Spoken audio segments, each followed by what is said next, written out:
嗨，我是喜欢给你们做菜的肉仔肉，欢迎来到我的餐桌。今天我带你们去割一个欧洲野韭菜熊葱，这是欧洲常见的野生草本植物，叶片形似水滴，与韭菜有非常近的亲缘关系。因熊喜欢采食而得名熊葱或熊蒜，它有非常浓郁的葱香、蒜香、酒香，不过却比韭菜来得更加柔和，少了一丝辛辣。由于其在开花后味道和口感都会变差，所以熊葱几乎可以说是一种春季限定的美味。今天我们抓住春季的尾巴，用它来做出3道各具特色的，也最能发挥其特点香味的菜：熊葱三鲜煎饺、熊葱后蛋烧以及熊葱青酱 pesto。不过，寻找它的过程却一点都不轻松。这一切的源头都要从去了邦斯曼品尝春季套餐说起。还没看过这期视频的朋友，可以先去回顾一下。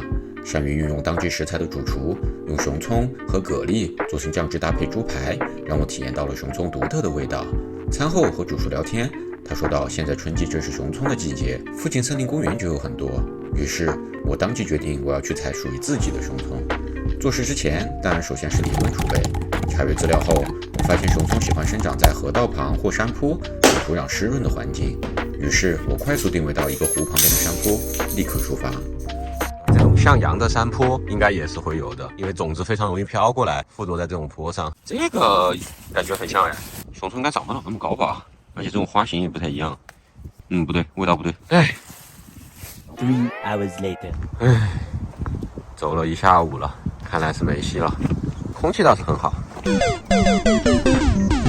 过了几天，回家后的我继续翻找资料，发现熊葱喜欢生长在温润且光照不强的森林中。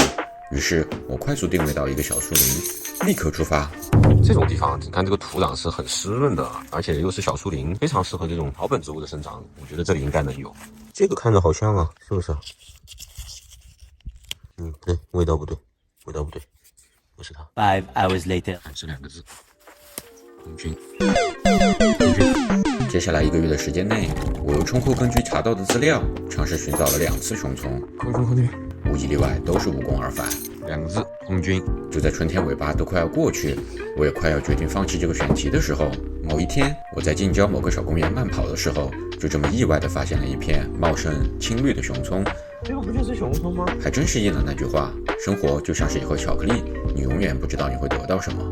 于是，在确认公园允许采摘的情况下，我采了足够做3道菜的量，将心心念念的熊葱带回家。将叶片清洗晾干之后，下面我们就进入正题。首先是熊葱三鲜煎饺，准备一个姜葱水，将影响口感的渣滤掉。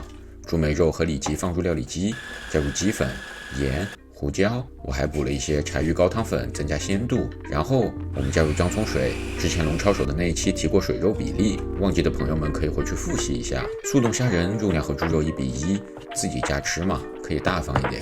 用淡盐水泡着解冻，这样能去除大部分腥味。简单切成指头大的块，这样口感会非常棒。熊葱切成细末，量完全按照自己口味增减。然后先在肉馅中加一点芝麻油，这样可以避免肉馅的盐分让熊葱过度出水。然后均匀地将熊葱拌入肉馅，再加一点芝麻油和2小勺淀粉。这里可以先拿一小块试一试咸度，然后再根据自己的口味做调整。今天的煎饺皮我用的是速冻皮，提前1天放在冰箱冷藏中缓慢解冻，用之前再提前1-2个小时拿出来就行。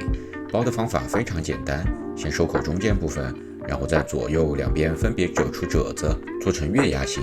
这种形状非常适合蒸饺和煎饺，每个大约35克左右，馅料20至30克，皮10克。我们可以很方便一次性做一大批。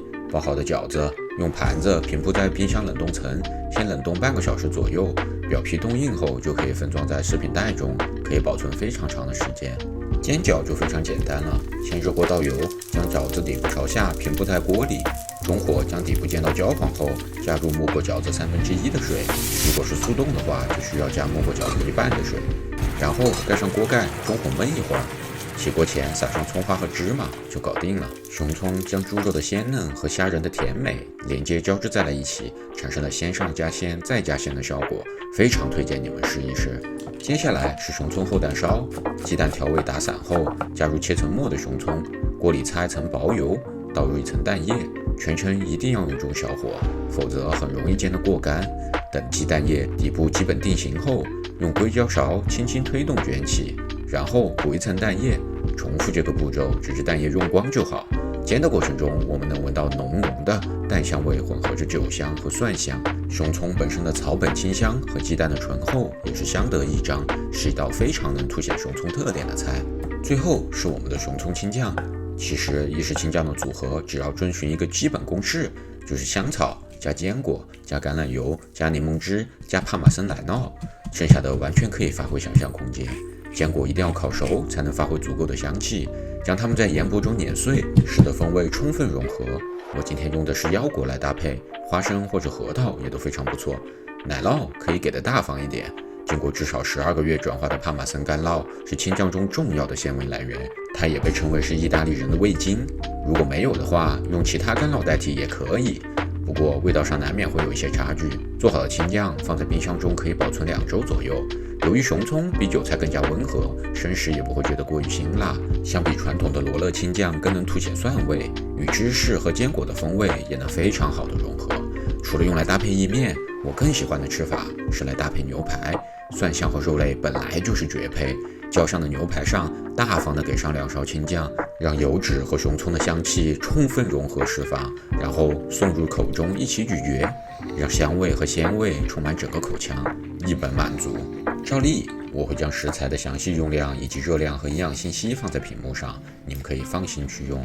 从古至今，人们对于应季美味的追求都是疯狂且热烈的，无论是春季的笋、夏季的瓜、秋季的栗，还是冬季的蟹，无一不因为季节的缘故，大自然为它们注入了特别的鲜美和甜蜜。熊葱也是这样，过了5月，熊葱开花后，叶片纤维就会变长，口感变得很差，味道也会因为开花消耗掉过多的能量而消失殆尽。所以这次能抓住春天的尾巴，赶上这一波熊葱，也是非常开心的。感谢大自然的馈赠。今天就是这样。如果你们还想跟我一起探索和制作更多美食，希望你们能帮我点赞、关注、订阅我的频道，这对我有非常大的帮助。感谢你的观看，我们下一期视频再见 ，Peace out。